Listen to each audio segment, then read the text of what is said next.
Hey, as you can see, we've got the Suburban up on jack stands in the street right now. We're getting ready to do our transmission removal. It's part one of our NV4500 swap process. So we're removing the TH400, Turbo Hydromatic 400 automatic transmission. It's a 3-speed automatic. What we're going to do is we're going to put in an NV4500 5-speed. It's got a really low first gear, so it's really more like a 4-speed. But it should be fun. Let's see what happens.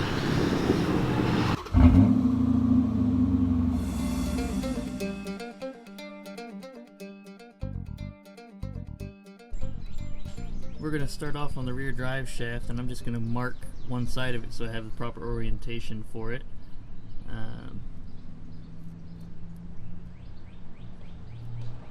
Then to get these caps off, really the only way I can get at them is with a wrench. Sockets won't fit in here, so I've got a 7/16 wrench, which we're going to see if that'll work, so stay tuned.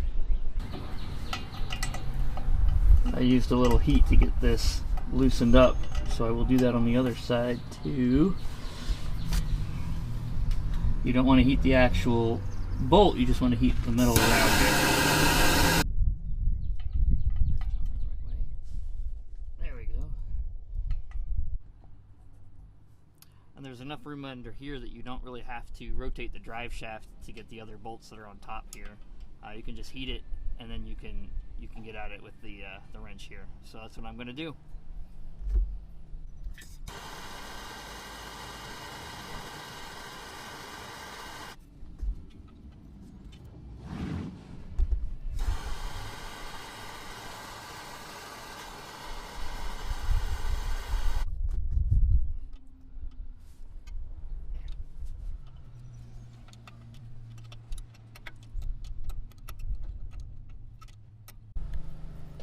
Finishing up on top here. Got some gloves on because it's kind of hot.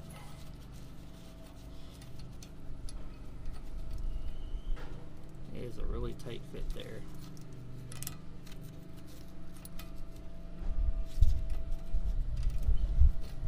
There we go.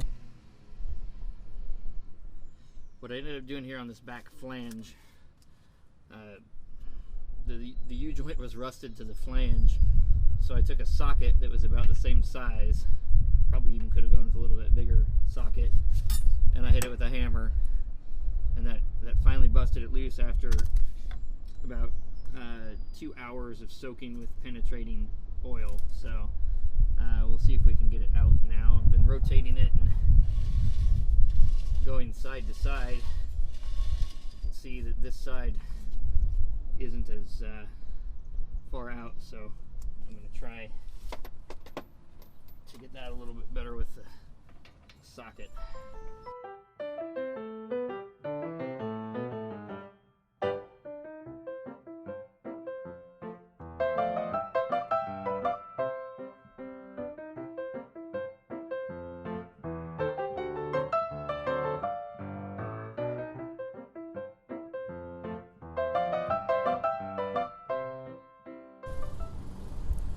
Alright, moving on to the front drive shaft, same 7/16 wrench is going to do it, and we'll probably have to heat it up a little bit. I've got it in 4 low right now to keep this shaft from spinning.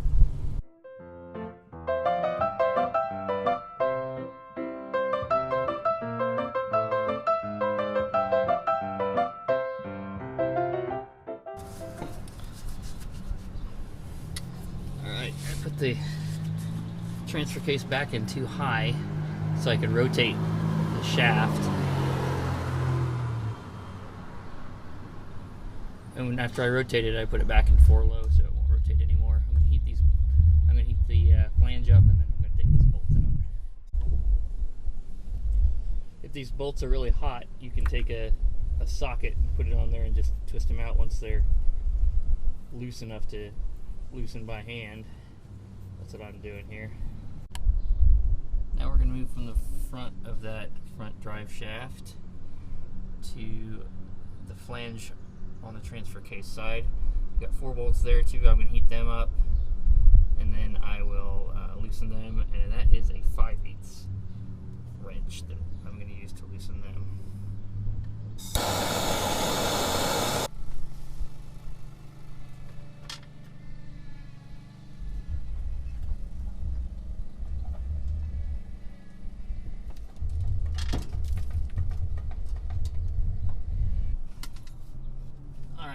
next speedometer cable. I should just be able to unscrew that and pull it out. Might need to get some channel locks or something on it. Alright, gonna get some channel locks on here, maybe. Ouch. Reach in.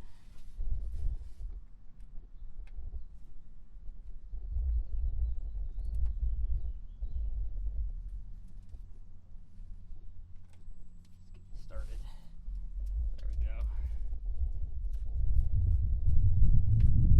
Alright, that's the speedometer cable on the back of the transfer case.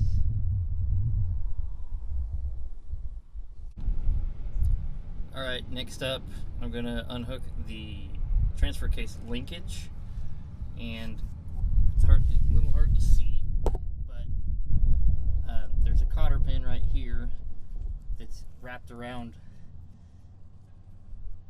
the rod that goes through this linkage. All you got to do is bend the ends of that back somewhat straight,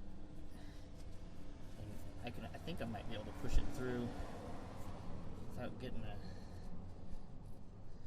set of pliers up there, but maybe not. I may have to see if I can get some pliers up there and push that or pull that through. I'm not going to be able to get that on video though. So that's the transfer case linkage. And then we will also have to come around to the other side on the driver's side and unhook the shift lever. We're also going to unplug the kickdown cable while we're over here.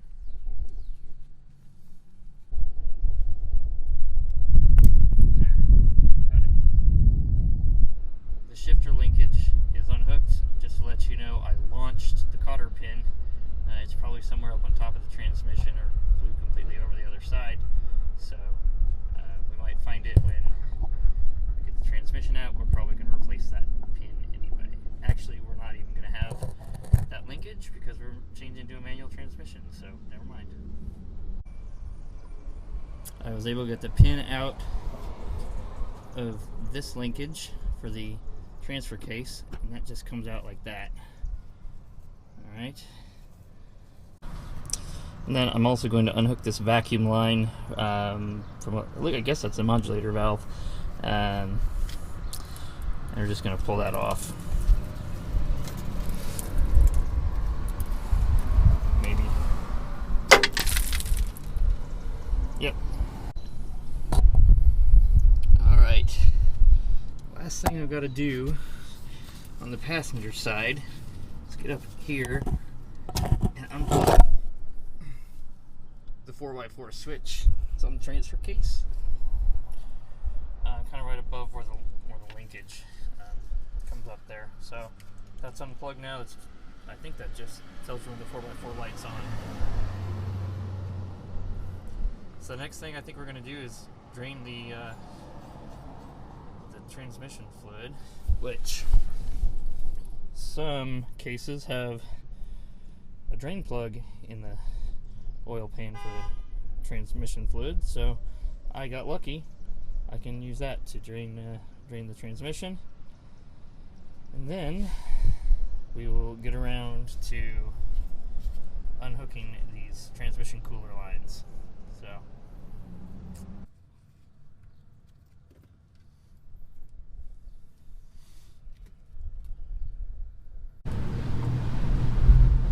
one more thing I want to mention. Your transmission setup may or may not have some of these braces on it that go to various parts of the like this is a brace that goes from the transfer case to the looks like the bell housing. It bolts in right above the starter. It's only bolted in on the transfer case though, so I'll be unhooking all those braces before I lower the transmission. So my transmission lines had some couplers in them. I did not disconnect them from the actual transmission. There's some couplers about a foot down on the line. I used used a 1/2" line wrench and then a 5/8" wrench on the coupler, and that took care of it. So transmission lines are unhooked. So this is how we're doing torque converter bolts right now. I have a 3/8 breaker bar with a little extension from a 1" pipe, and I heated the threads up before I pushed on it. I had to hold the breaker bar that's on the harmonic balancer so the flex plate wouldn't spin. So that one's loose. We're gonna get it out and then move on to another one. This would be easier if I drain the oil and remove the oil filter, but I don't want to do that right now. I am gonna do that later for this project, but I just don't want to do it right now because my only catch pan is full of ATF right now.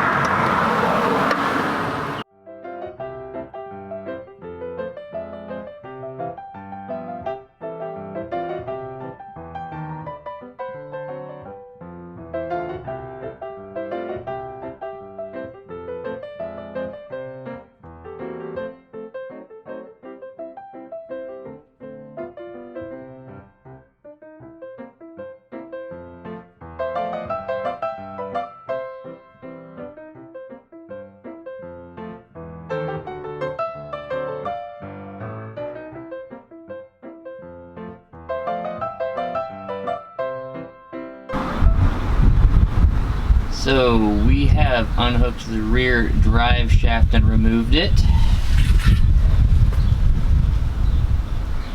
We have detached the front drive shaft and removed it.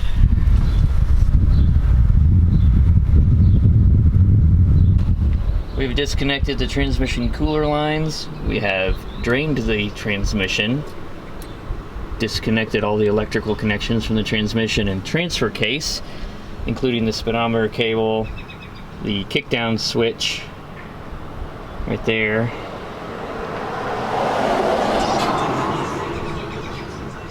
and the 4-wheel drive indicator. We have detached the shift linkage on the driver's side. We've detached the transfer case linkage on the passenger side, and we have removed all, I believe, 6 of the torque converter bolts that went through the flex plate. Now our next step will be to loosen these cross member bolts, drop the cross member down a few inches supported by a jack,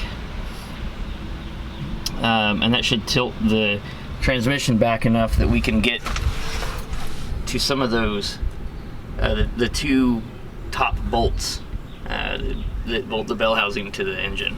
So that's our next step. See if we can get some good footage of it.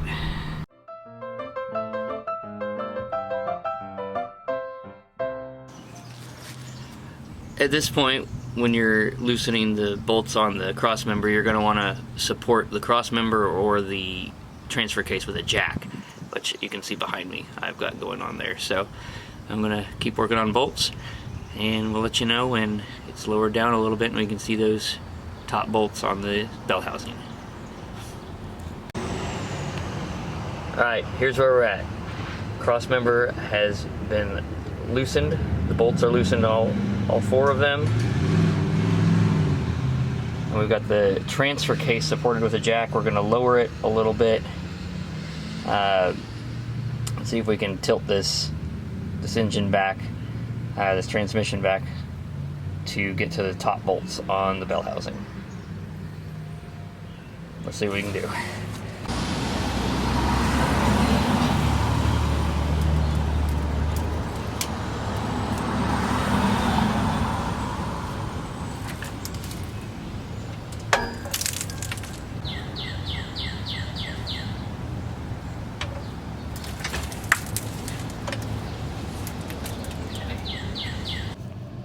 Alright, we're going to look at some bell housing bolts. There's 1, 2. There is the 3rd bolt.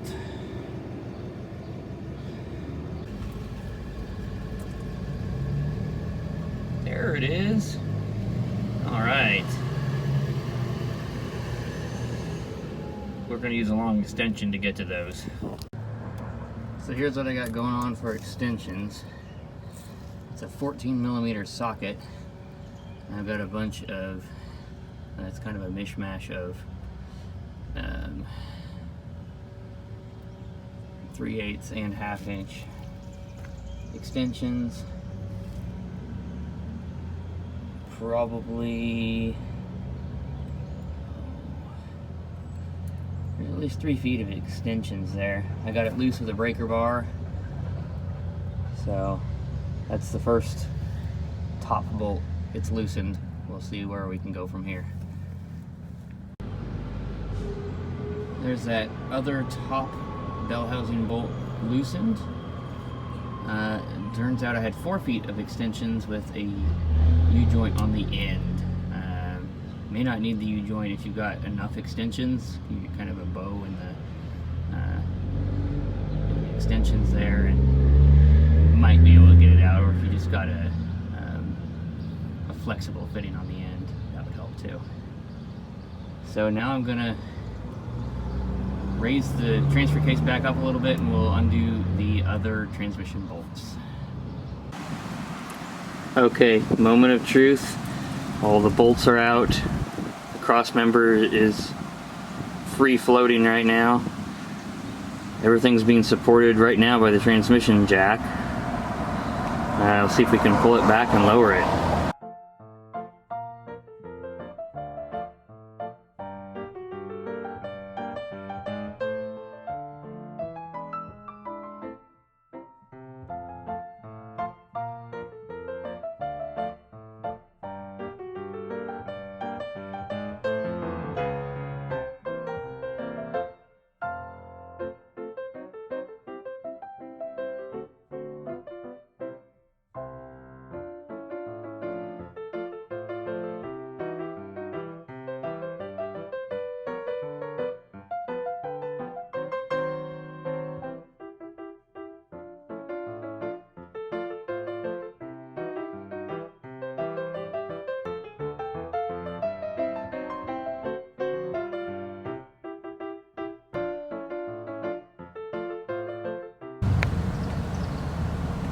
That is one big transmission. Sorry I didn't get any actual video of me pulling it out. It was a tedious process. A lot of minor modifications and pulling, and it was challenging. Well, there it is, folks. It's on the transmission jack. Now I got to figure out how to get it out from underneath here and get it up to my garage.